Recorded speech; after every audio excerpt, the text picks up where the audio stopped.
Suplementos para cognição. Será que faz sentido? Esse Hello Brain, esse Super Café da Vida, esses suplementos que usam até para TDAH. Posso até gravar depois uma aulazinha sobre isso. Será que tem realmente eficácia? Quando a gente quer avaliar se algo funciona, eu tenho que pensar assim, funciona para quê? Por exemplo, eu quero saber se algo funciona para performance. Mas que tipo de performance? Força, explosão, endurance, são valências e vias diferentes. Algo que funciona para força, talvez não vá funcionar para um atleta de maratona. Algo que funcione para tamponamento, uma betalanina, um bicarbonato de sódio, por causa daquela acidose muscular que a gente tem, talvez não vá funcionar para um atleta que faz mais explosão e para. Nem chega tanta acidose assim, né? Tendo tiros mais curtos mesmo, com maior intervalo. Por que na cognição não seria diferente? Afinal, o que é cognição? Para isso, eu vou mostrar primeiro para vocês o que é função executiva. Vamos lá. Funções executivas. Aqui são algumas das definições. Depende muito de autor para autor, tá? Então, em alguns locais, vocês vão ver definições diferentes. Mas, o que vale aqui é pegar a ideia geral da coisa, né? Então, vamos lá. Isso vai entrar em cognição. Ah, cognição é inteligência, é aprendizado. Mas do quê? Uma memória de trabalho é cognição. O que é memória de trabalho? Eu peguei meu violão e eu já sei automaticamente, ó, tô fazendo uma escala aqui de um sol maior, um ré maior, para um lá menor, posicionei o dedo aqui certinho. Isso eu tenho um procedimento, uma memória procedural. Isso não é cognição? É cognição.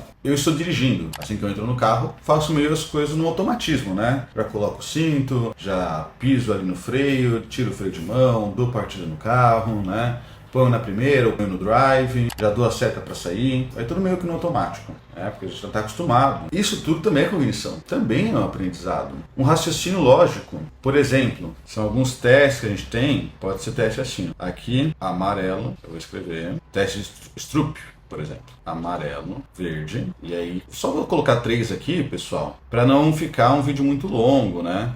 Mas o que vale aqui é a ideia geral. Tá? E vamos pôr vermelho, né? Vou escrever só VER, tá bom. Tá? VRM. Qual que é a ideia aqui? É você não ler amarelo, verde, vermelho. É você falar a cor. Então você vai ler vermelho, amarelo, verde. Você repara que em milissegundos leva mais tempo do que se você está batendo o olho pela primeira vez, né, do que uma leitura comum. Amarelo, verde, vermelho. Você agora vai ler vermelho, amarelo, verde. Leva um pouquinho mais de tempo. Tá? Isso é o teste de cognição. Podemos ter teste de memória, memória curta, memória de longa duração. Faz um teste agora, volta aqui na pesquisa daqui uma semana, daqui 2 semanas, tá? Flexibilidade de tarefas, também é cognição. Fazer várias tarefas ao mesmo tempo e você priorizar mais algumas, ou colocar uma à frente da outra, fazer um planejamento disso. Ainda está embaixo, planejamento e execução. Então, ó, tô planejando que, pô, eu tinha que fazer uma aula aqui, mas essa outra aula que eu também tenho que fazer é mais importante. Então, deixa eu mudar a ordem, que essa é mais importante, como eu tô atrasado, eu vou priorizar essa que é mais importante agora. Isso também é uma resolução de problema, né? Então, ó, eu tô aqui gravando e travou uma parte do vídeo. Eu não quero gravar tudo de novo, quero gravar só aquela parte. Como é que eu vou fazer isso agora? Não é cognição, né? Planejamento. Qual o horário que você vai colocar essa aula no ar? Qual seria o melhor horário para atingir as pessoas? Onde que eu vou divulgar? Tudo isso são aspectos cognitivos. Tá, mas o que tem a ver com suplemento? São vias diferentes. Por exemplo, uma via que me leva à memória espacial, muito ligada ao hipocampo. É uma área do meu encéfalo. Outra via que eu vou usar muito mais, raciocínio e planejamento. Eu vou usar muito mais o córtex pré-frontal, ainda mais a parte dorsolateral. Quando eu estou fazendo uma resolução de problemas ou um planejamento, eu vou usar partes da minha memória que não estão apenas no hipocampo, mas na amígdala também, em outras partes do córtex. Porque eu lembro, se eu não planejar assim, se eu fizer de outra forma, cara, talvez não dê bom. Talvez não fique tão legal. Se eu estou numa coisa que a gente chama de controle inibitório, então, né, eu tenho um teste, por exemplo, de atenção. E é atento aqui, tem outras coisas ao meu redor que tiram minha atenção. Eu estou usando também o córtex pré-frontal, se posicionando frente ao córtex órbito-frontal, que esse cara coloca mais valor no ambiente. As vias são diferentes. Como que suplementos vão funcionar para todas as vias? Quando a gente fala de fármacos, como metilfenidato, que é a Ritalina, ou Concerta, dexanfetamina, ou Venvance, né? Até a própria, mais recente, a tamoxitina, né, que é um nome comercial, um deles é o Atenta, eles têm uma seletividade, por isso que eles têm maior capacidade de funcionar, mas claro, né, tem que ser bem indicado. Ou seja, eles são seletivos para áreas específicas e daqui a pouco vocês vão ver também para neurotransmissores específicos, quando essas áreas estão disfuncionais. É por isso que tem que ser uma recomendação cautelosa. Então essa área é disfuncional, tu tomou o fármaco, perfeito, o que vamos fazer agora? Vamos tentar tornar essa área mais funcional, mas há uma seletividade, tá? Que isso é uma das partes mais difíceis, né, na farmacologia. Outra parte bem difícil é conseguir fazer que passe ali a barreirinha hematocefálica para chegar no encéfalo, né? As medicações. Isso é uma parte bem difícil, tá? Então isso aqui já quebra um pouquinho essa ideia de suplementos para a cognição. Ah, mas tem teste de creatina para memória? Tem, beleza. Mas são estudos muito pequenos, né? São diferentes tipos de memória, diferentes tipos de estudos, são diferentes tipos de pessoas. É diferente de um idoso com Alzheimer, uma pessoa jovem, né? Então ainda está uma bagunça científica. Então tu ainda não tem respaldo científico suficiente para chegar e falar, cara, isso aqui não tem respaldo, né, para falar que a creatina vai melhorar a memória em idosos com Alzheimer. Porque são estudos muito pequenos e muitas vezes são testes de memória que a gente não vai ver tanta validação na clínica. Não mudou a qualidade de vida desse participante. E quando a gente fala de cognição, muitos suplementos eles vão pensar em neurotransmissores. Então vamos lá. Por exemplo, né, aqui eu tenho um neurotransmissor, né, no neurônio pré-sináptico, que é esse daqui, a sinapse, que é esse espacinho dos neurônios, e o neurônio pós-sináptico, tá? Que é esse daqui, ok? E aí, os neurotransmissores, que são esses coloridinhos aqui, eles são liberados, podem ser captados nos receptores pós-sinápticos, né? Olha ele sendo captado aqui, né? Então, ó,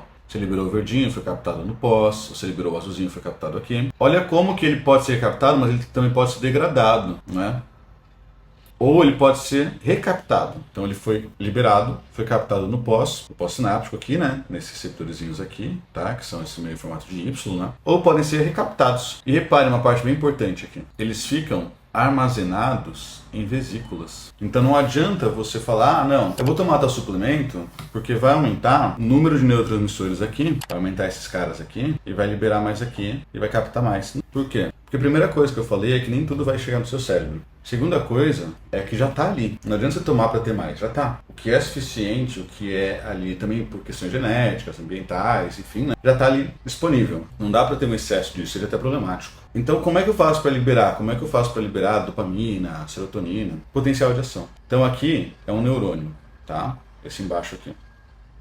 Na hora que vou liberar a dopamina, que eu já expliquei no vídeo anterior aqui as funções dela, né? Se não viram, voltem no vídeo anterior. E aí vou liberar a dopamina e essa dopamina ela vai ser, por exemplo, uma predição ali de recompensa, né? Eu vou liberar essa dopamina porque eu vou gravar essa aula, então eu pensei, pô, vou gravar essa aula porque vai ficar muito legal, o pessoal vai gostar bastante. Na hora que eu penso isso, eu libero a dopamina e tenho ali uma maior motivação para gravar a aula. Então na hora que eu penso isso, eu tenho uma sinalização aqui, nesse neurônio pré-sináptico, um potencial de ação, chega o sinal elétrico. Que aí vai fazer o quê? Liberar a dopamina aqui, dessa vesícula, para o neurônio pós-sináptico em áreas específicas, né, de predição de recompensa. Ela já estava ali. Não adianta tomar o precursor dela, que no caso é a tirosina, um aminoácido, né?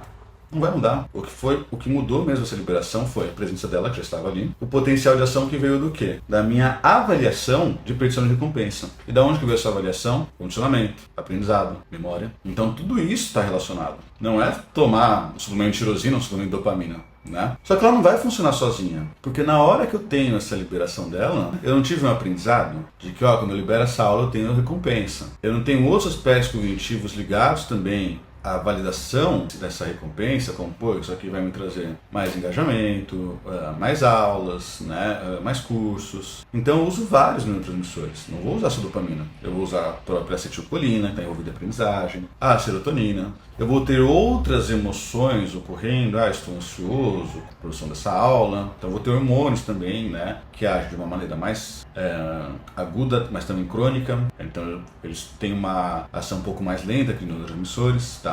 E para terminar, para quebrar um mito aqui, eu tenho o próprio glutamato. Desse paper aqui, né, desses sectores de glutamato envolvidos aonde, pessoal? Memória, learning e aprendizado, né? Então, é um learning, memória e aprendizado, tá? Então, repare o glutamato saindo da vesícula aqui, ele vai se ligar em vários receptores. Geralmente, ele se liga mais no receptor de MPA, que é o mais comum dele. Mas quando você vai tendo um aprendizado muito maior, ele começa a se ligar até mais nesse aqui, ó, NMDA. Eu também tenho esses receptores KA, que são os receptores kainato. Esse R é de receptor. Então, quando eu tenho ainda mais liberação de glutamato, eu tenho mais ação em outros receptores que não o mais comum, que é o glutamato está envolvido na aprendizagem. E aí, para quebrar mais um mito, uma quebra de mito bônus aqui, aí tem que pensar uma coisa: a aprendizagem nem sempre é positiva. Por exemplo, eu aprendi que quando eu estou ansioso, a bebida ou a comida me conforta. Isso é um tipo de aprendizado. Eu aprendi que quando, vamos falar que toda vez que eu corro, eu não tenho uma técnica legal, aí eu fico com dor ali no calcanhar. Então eu aprendi que correr não é pra mim, porque eu não sirvo pra correr.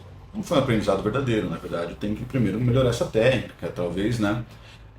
usar um calçado ali, calçado que seja mais interessante para corrida, vamos falar que eu estou correndo de Vans. Então tem tudo isso, nem sempre a aprendizagem é legal, e nem sempre mais memória é legal. Um exemplo legal de como mais memória nem sempre é positivo, né?